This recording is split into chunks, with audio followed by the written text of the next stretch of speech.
Hello मेरे प्यारे बच्चों, आज हम लोग कक्षा 10 poem number 2 fire and ice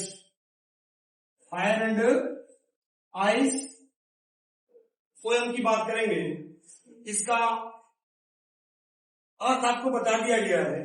आज हम लोग इसके पैसेज को हल करेंगे।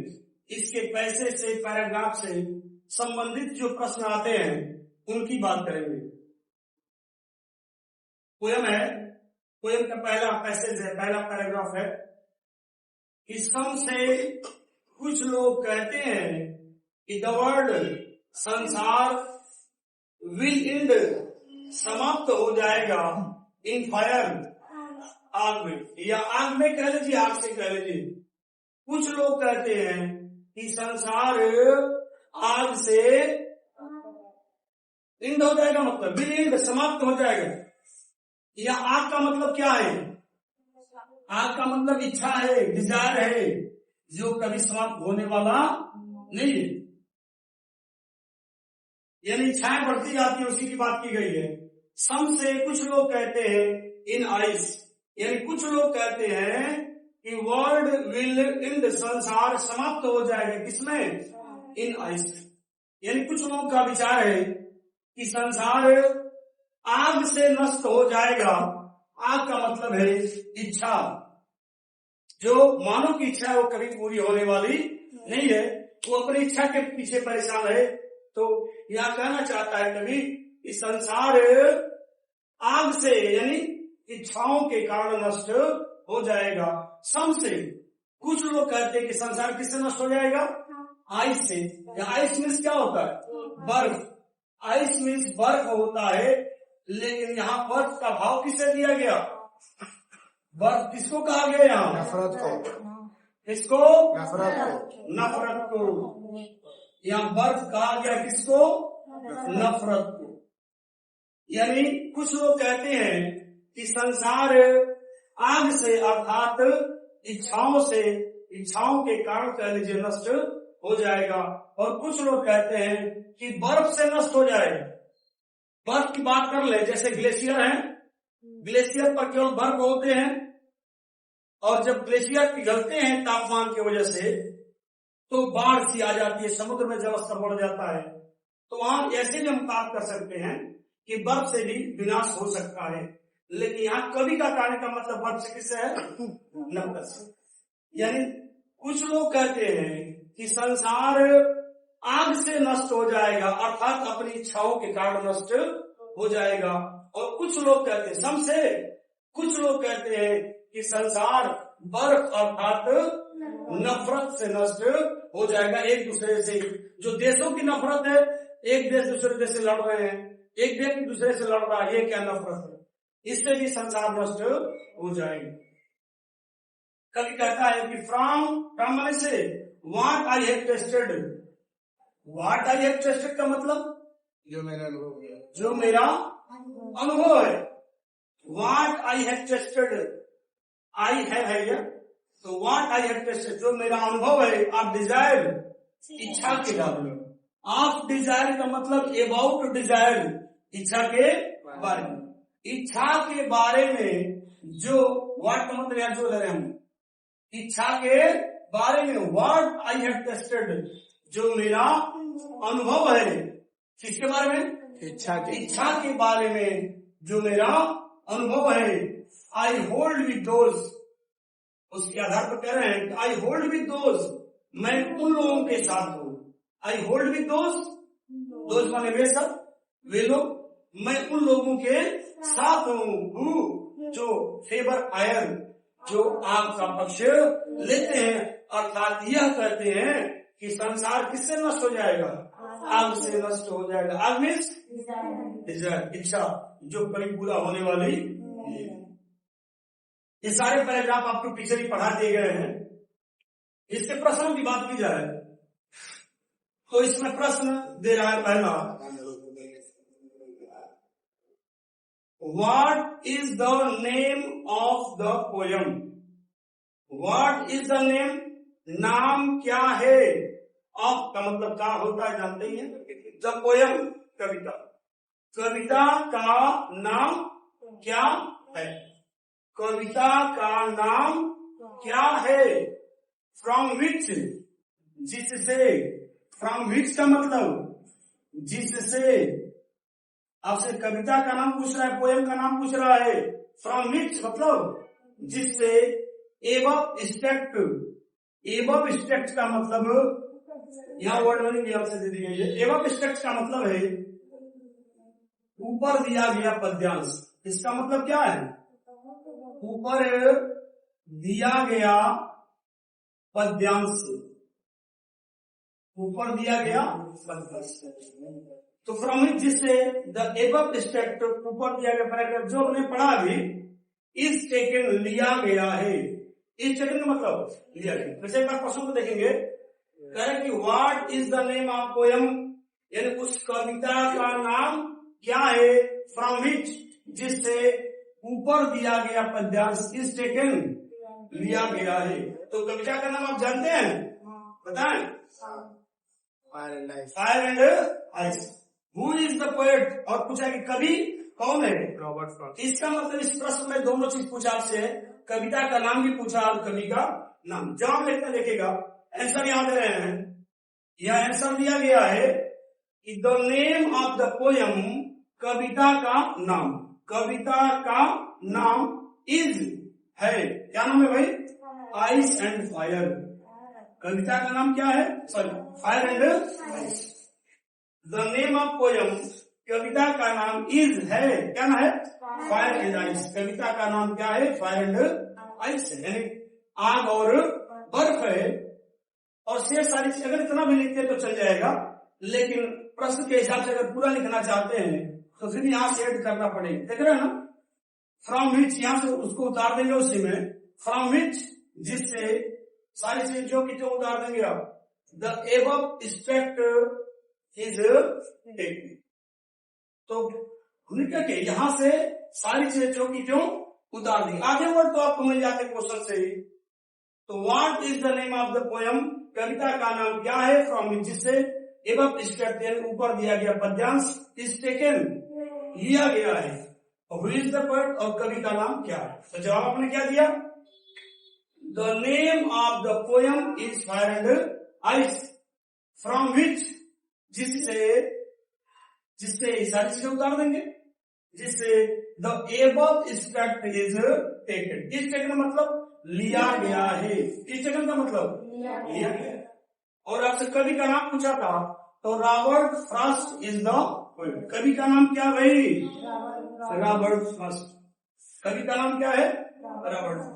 तो यहां लिख भी दिया गया कि Robert Frost is the poet. कवि कौन है? रॉबर्ट फ्रॉस्ट कवि है। दूसरा प्रश्न दे रहा है कि why does the poet hold with, why does the poet hold with, hold with लिखा, poet hold with. Poet hold with का मतलब कवि साथ देता है। Why does the poet hold with, poet hold with मतलब कवि साथ देता है दोस्त, उन लोगों। प्रश्न आपके पास क्या है कि why does the poet hold with. The poet hold with का मतलब क्या है? कवि साथ देता है। शब्दों को थोड़ा ध्यान रखेंगे। द पोएट होल्ड विथ का मतलब क्या है? कवि साथ देता है दोस्त उन लोगों का, हु, जो फेवर फायर, आग का पक्ष लेते हैं। फेवर माने पक्ष लेना, किसका पक्ष लेते हैं? आग का पक्ष लेते हैं, मतलब बताते हैं कि संसार आग से नष्ट हो जाए। तो why does the poet, why does present indefinite tense है। Why does the poet hold with, कवि क्यों साथ देता है दोस्त उन लोगों का, हु, जो आग का पक्ष लेते हैं।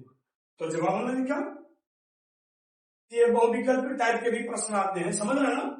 ये जो प्रश्न है ये बहुविकल्पी टाइप के भी प्रश्न आते हैं, इसलिए बहुविकल्प भी आपको देख के चलना। अगर प्रश्न है तो इसे तो क्यों फेवर करता है? कहता है कि why does the poet hold with, कवि क्यों साथ देता है दोस्त उन लोगों का, हु, जो फेवर फायर, जो आग का पक्ष लेते। तो जवाब है क्यों? बिकॉज, क्योंकि the lust of material things, क्योंकि लस्ट, लस्ट का मतलब होता है लालसा, तीव्र इच्छा, अधिक इच्छा, बिकॉज क्योंकि द लस्ट, लस्ट का मतलब क्या है? लालसा। लालसा का मतलब क्या है भाई? अधिक इच्छा। लालसा ऑफ मेटेरियल थिंग्स, भौतिक वस्तुएं, सांसारिक वस्तुएं। क्योंकि व्यक्ति किसके पीछे दौड़ रहा है? सांसारिक वस्तुओं के पीछे दौड़ रहा है। जैसे बात की गई इच्छा की, भी है कोई इच्छा ही बताई गई। जैसे बताया गया कि व्यक्ति पैदल चल रहा है तो इच्छा साइकिल की है, साइकिल पा गया तो इच्छा मोटरसाइकिल की है, मोटरसाइकिल मिल गया तो सोचता है कि 4 व्हीलर मिल जाता तो अच्छा हो जाता है ना जी। 4 व्हीलर मिल गया तो 4 व्हीलर में भी सोचेगा कि उत्तम क्वालिटी का मिल जाता, बात समझ रहे हैं। और वो मिल गया तो सोचता है कि और हवाई जहाज मिले। ये सारी चीजें, ये इच्छाएं कह रहा है कि बिकॉज, क्योंकि, क्यों कभी ऐसे लोगों का साथ देता है? बिकॉज क्योंकि the lust of material things, ये जो बातें भी बताए ना मैं इच्छाएं, ये सारी चीजें क्या है? ये मेटेरियल थिंग्स क्या है? ये मेटेरियल थिंग्स हैं। मेटेरियल थिंग्स का मतलब सांसारिक वस्तु। कौन सी वस्तु है?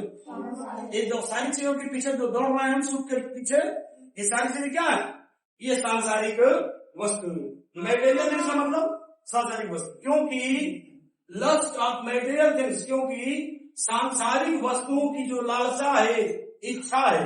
लालसा में क्या? इच्छा, जिसको हम फायर कर रहे हैं।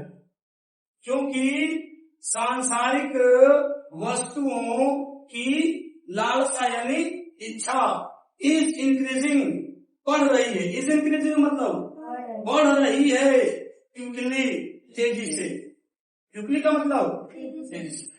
तो कह रहे कि कभी उन लोगों का साथ क्यों देता है जो आग का पक्ष लेते हैं, या जो कहते हैं कि संसार आग से नष्ट हो जाएगा? क्योंकि लस्ट ऑफ मैटेरियल थिंग्स, सांसारिक वस्तु। सांसारिक वस्तु आप समझ रहे हैं? जो भी भोग की वस्तु हमारे पास है, क्या है? सांसारिक वस्तु। घोड़ा, कार, गाड़ी सब क्या है? तो सांसारिक वस्तुओं की लालसा यानी इच्छा इज इंक्रीजिंग, बढ़ रही है, क्विकली, तेजी से बढ़ रही है। इसलिए कभी जानता है, कभी को कन्फर्म है कभी कि संसार का जो विनाश होने वाला है वो किससे होने वाला है? लालसा से होना है, यानी फायर से होना है। दूसरी बात का तीसरे प्रश्न पर आते हैं। According to the poem people, according to एक प्रीपोजिशन वर्ड है। अकॉर्डिंग टू क्या है? एक प्रीपोजिशन वर्ड है।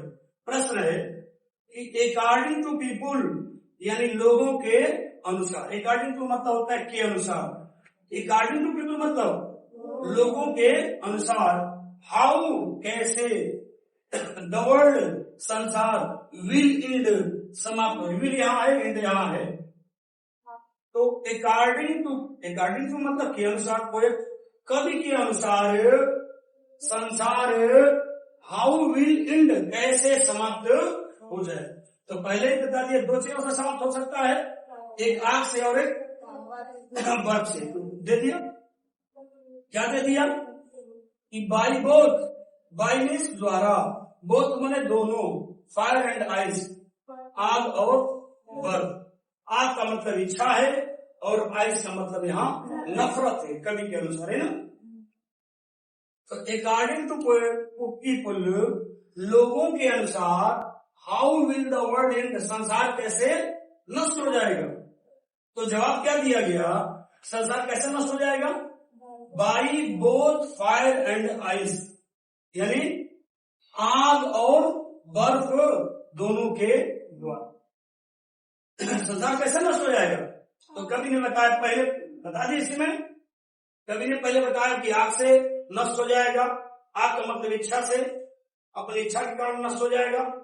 और आइस बताया बर्फ यानी नफरत के कारण नष्ट हो जाएगा। तो इसका मतलब दोनों होने चाहिए। यहाँ अगर विकल्प वाले प्रश्न आते हैं तो इसमें हमको दोनों देना है। तो विकल्प के हिसाब से हमने आंसर दिया यहाँ कि बाई बोथ, बाई मीन्स द्वारा, बोथ माने दोनों, फायर एंड आइस यानी आग और बर्फ दोनों के द्वारा संसार नष्ट हो जाए। चौथा प्रश्न है कि व्हाट डज है तो प्रेजेंट इंडिफिनिट टेंस है। What does fire represent? Represent का मतलब है व्यक्त करना। रिप्रेजेंट मीन्स क्या? व्यक्त करना। What does fire represent? आग क्या व्यक्त करता है, यानी आग किसका प्रतीक है? तो जवाब दिया गया कि फायर रिप्रेजेंट्स मतलब व्यक्त करता है। किसको व्यक्त करता है? वायलेंट डिजायर, हिंसक इच्छाओं को। कैसी इच्छा? हिंसक इच्छाएं। और पैशन, तीव्र इच्छाएं, मतलब इच्छाओं से ही मतलब इसका विशेष रूप से। फायर का मतलब मैंने आपसे बार बार कहा कि फायर का मतलब क्या है? डिजायर से, इच्छा से। कैसी इच्छा? तो कह रहे कि फायर किसको रिप्रेजेंट करता है? फायर किसको व्यक्त करता है? तो फायर रिप्रेजेंट्स, आग व्यक्त करता है वायलेंट डिजायर, हिंसक इच्छाओं को। हिंसक इच्छाएं कैसी इच्छा है? ऐसी इच्छा है कि सामने वाले का नुकसान या फायदा उससे तो मतलब नहीं है, मेरी इच्छा पूरी होनी चाहिए, ये हिंसक इच्छा है। तो वायलेंट डिजायर, हिंसक इच्छाएं, पैशन, तीव्र इच्छाएं। और ये क्या ईर्ष्या है? ईर्ष्या, जेलसी, एक दूसरे से जो जलन की भावना है वो है। तो इसका मतलब यह है कि फायर किसको रिप्रेजेंट कर रहा है? डिजायर को रिप्रेजेंट कर रहा है। लेकिन उस डिजायर के साथ साथ क्या क्या है? वायलेंट डिजायर, यानी हिंसक इच्छाएं। कैसी? हिंसक इच्छाएं और तीव्र इच्छाएं और ईर्ष्या को रिप्रेजेंट करता है, व्यक्त करता है। क्वेश्चन नंबर 5 पर आते हैं। What message does the poet want to convey? फिर यहां डज आ गया, प्रेजेंट इंडिफिनिट टेंस है यहां। What message, क्या संदेश, does the poet want to convey? Want to convey मतलब देना चाहता है। Want to convey का मतलब देना चाहता है। What message, क्या संदेश, does the poet want to convey? Want to convey मतलब देना चाहता। Want to convey मीन्स क्या? देना। तो व्हाट मैसेज, क्या संदेश, does the poet want to convey, यानी कवि क्या मैसेज देना चाहता है। थ्रू मीन्स द्वारा, थ्रू मीन्स द्वारा, दिस मीन्स इस, पोयम कविता, इस कविता के द्वारा कवि क्या संदेश देना चाहता है। नीचे से आप देख सकते हैं this poem, through this poem मतलब इस कविता के द्वारा कवि क्या संदेश देना चाहता है। तो कवि संदेश देना चाहता है कि everything is transitory, everything is transitory, everything is transitory. Transitory का मतलब क्षणभंगुर। ट्रांजिटरी मीन्स क्या? क्षणभंगुर, यानी क्षणभंगुर का मतलब कि ऐसी चीजें जो क्षण भर में ही क्या हो जाएगी? नष्ट हो जाएगी। जैसे मानव के बारे में कहा जाता है कि मानव का जीवन क्षणभंगुर है, क्षण भर में ही क्या हो जाए कुछ पता नहीं है। इसलिए क्षणभंगुर का मतलब यानी क्षण भर में ही नष्ट होने वाला। तो कवि का क्या मैसेज है, क्या संदेश है इस पोएम के माध्यम से? तो संदेश है कि एवरीथिंग इज ट्रांजिटरी, प्रत्येक वस्तु क्या है? क्षणभंगुर है, और डेथ इज इनवाइटेबल, और मौत ही अनिवार्य है।